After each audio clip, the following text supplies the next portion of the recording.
કોણ લેવાના? બરોબર. તમે જાણતા હશો કે આ ઇન્જેક્શનને હડકવા ના થાય માટેના ઇન્જેક્શન કહેવામાં આવે છે. બરોબર. મારા કિસ્સામાં ઊંધું થયું. હું કૂતરાને કઢી આવ્યો છું.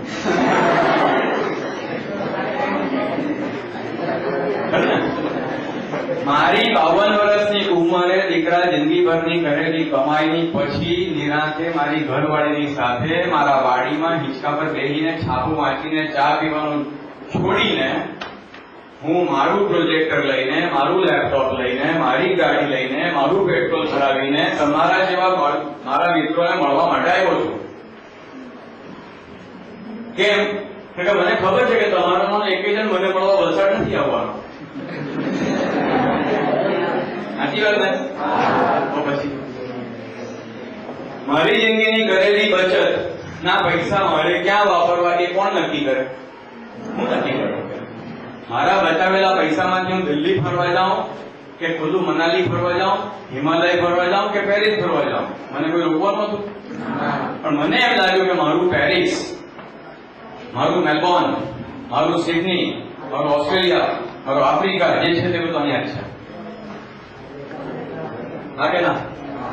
કારણ કે જે દેશનું ભવિષ્ય, જે બાળકોના અને જે લોકોના દિમાગમાં જવાનું છે એ બાળકોને મારે મળવું છે. અને એક સાથે મારે તમને બધાને મળવું હોય તો મારે એવી જગ્યાએ આવવું પડે જ્યાં તમે બધા શિક્ષણ લઈ રહ્યા છો. બરાબર? તો એટલા માટે દોસ્ત મને અને મારી વાઈફને એવું થયું કે આપણા 2 બાળકો છે, અમારા 2 બાળકો છે. મોટાનું નામ ઉદય, નાનાનું નામ મોટો ક્યાં છે? નાનો ક્યાં છે? ક્યાં ભણે છે? જો સર, એક જ વખત એક વાક્ય આવી ગયું ફિલ્મમાં ક્યાં ખૂબ જગ્યાએ આ લોકોને આ બધું યાદ રહી ગયું. એટલે હવે સંસ્કૃતના જે કંઈ પણ શ્લોક તમારે આ લોકોને શીખવાડવો હોય ને, સાયકોલોજીના જે કંઈ પણ સિદ્ધાંતો આ લોકોને શીખવાડવો હોય ને, અને એ લોકો એમ કહે ને કે સર યાદ નથી રહેતા, એ વાત થોડી ખરું ને? બધું જાણે છે, આપણને ટોપી કરવે છે.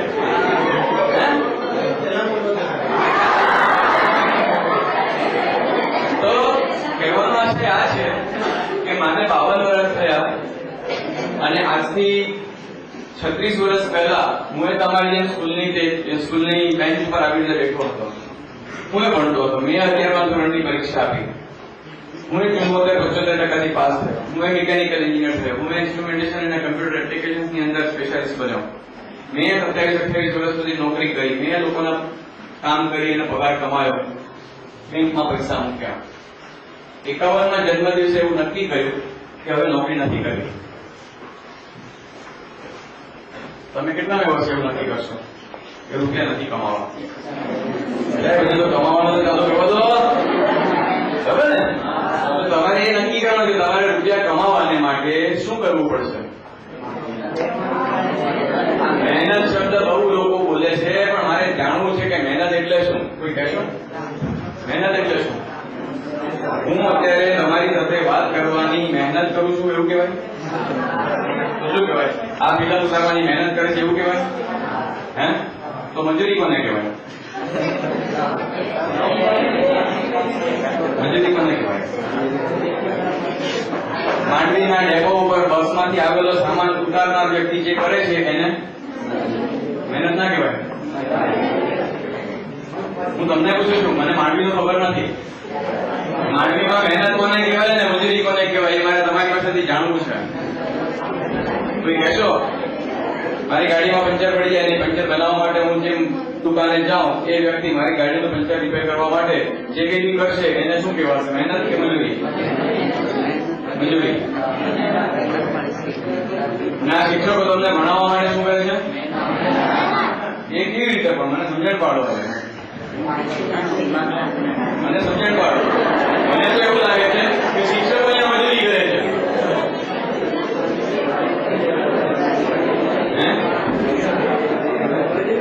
શું લાગે? તમને સમજાવવા માટે શિક્ષકો મજૂરી કરે છે એવું મને લાગે છે. તને શું લાગે છે? લાગે ને? હા, શિક્ષકો પાસે મજૂરી કરાવીએ છીએ. પોઈન્ટ આ છે, આપણે ગુજરાતી ભાષા 10 વર્ષથી ભણ્યા અને આજે એક વલસાડથી દાઢીવાળો માણસ કાળા ડગલા કરીને આવીને આપણને પૂછે છે કે મહેનત અને મજૂરી એટલે શું, અને આપણે સમજાવી શકતા હવે શું બોર્ડની પરીક્ષા આપીને કરશો તમે?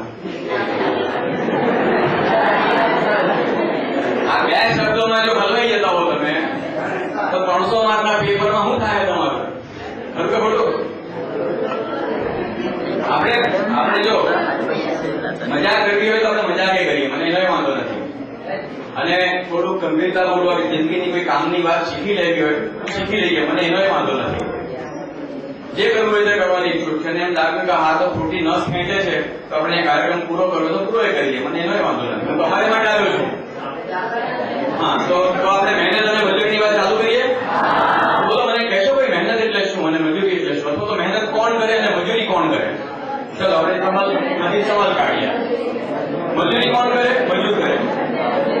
ઓલરાઈટ, સ્વીકારી લીધું. તો મહેનત કોણ કરે? તમારા માતા પિતા તમને ઉછેરવાની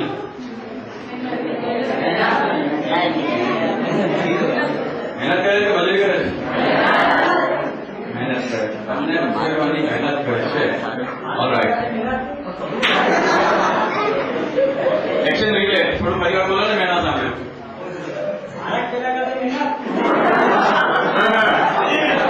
બાળકને પેદા કરવું. આ વાક્યને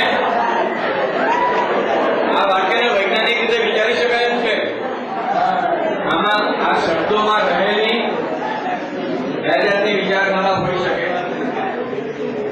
આપણને જો સંકોચ થતો હોય આવા વિષયો પર વાત કરવાની તો આપણે આ વિષયથી દૂર રહીશું. પણ જિંદગીની અંદર તમારે પણ બાળક પેદા કરવાના જ છે અને તે વખતે તમને હું ગેરંટી સાથે કહું છું તમારા બાપુએ જ્ઞાન નથી આપવાના, પણ જે વ્યક્તિ જ્ઞાન આપવાનું છે એ વ્યક્તિ અધિકૃત જ્ઞાન આપે છે કે નહીં એના ઉપર આધાર હશે કે તમારા બાળકો કેવા પેદા થાય છે. એટલે હસવાની વાત નથી, આ મારી દ્રષ્ટિએ બહુ ગંભીર વાત છે. માને એ ખબર હોવી જોઈએ કે મારે ગર્ભાધાન કેવી રીતે કરવું જોઈએ અને બાપને એ ખબર હોવી જોઈએ કે મારે કયા સંજોગોમાં કેવી રીતે વીર્યદાન કરવું જોઈએ. હું આ વિષય પર પણ વાત કરી શકું એમ છું, સંપૂર્ણપણે સભ્ય ભાષામાં વાત કરી શકું એમ છું, કારણ કે હું આ ભાષા જાણું છું. તમારે સાંભળવું હોય તો હું સંભળાવી શકું એમ છું. આ હસવાની વાત છે જ નહીં. અને તમારામાંથી એક એવો બાપ પાસે કે કેમ એની મને આશંકા છે. તમે જે છોકરા પેદા કરશો એ છોકરાને તમારાથી મારી જેમ બહુ શિક્ષણ અપાશે કે કેમ એની મને આજે શંકા છે. એટલે હું આવ્યો છું દોસ્ત. તારો સવાલ બહુ ઉચ્ચ કોટીનો છે, પણ તમે એ સવાલની ગંભીરતાને જાણ્યા વગર જો આપણે હસવામાં લઈ લેતા હોઈએ તો મારે આટલું કહેવું પડ્યું તમને. હું કદાચ તમારા પપ્પાની ઉંમર કરતા મોટો છું, મને ખબર નથી તારા પપ્પાની ઉંમર કેટલી. હું સર્ટિફિકેટ નહીં માંગુ, એમને મને કહ્યું 51 વર્ષના પપ્પા છે, મારા જેવડા છે. બેન તારા પપ્પાની ઉંમર 40 વર્ષ છે, એમના કરતા 12 વર્ષ મોટો છું. લાલ પીળું ને લીલું તારા પપ્પાની ઉંમર 12 વર્ષ મોટો છું. તમારા પપ્પાની ઉંમર કરતા 12 વર્ષ મોટો છું અને તેમ છતાં હું તમારી લાગણી સમજીને તમારા માટે લાગણી લઈને અહીં આવ્યો છું. મને ખબર નહીં તમારા પપ્પા સાથે તમે શું જાણકારી મેળવો છો, પણ આજે અત્યારે તમને 40 મિનિટ મળી છે. તમારા પપ્પા કરતા 12 વર્ષ મોટી ઉંમરનો એવો વ્યક્તિ કે જે તમે પૂછો એનો જવાબ આપી શકે એમ છે, એની સાથે જિંદગીના મળેલા આ સમયનો સદુપયોગ કરવો કે દુરુપયોગ કરવો એ તમારા હાથની વાત છે.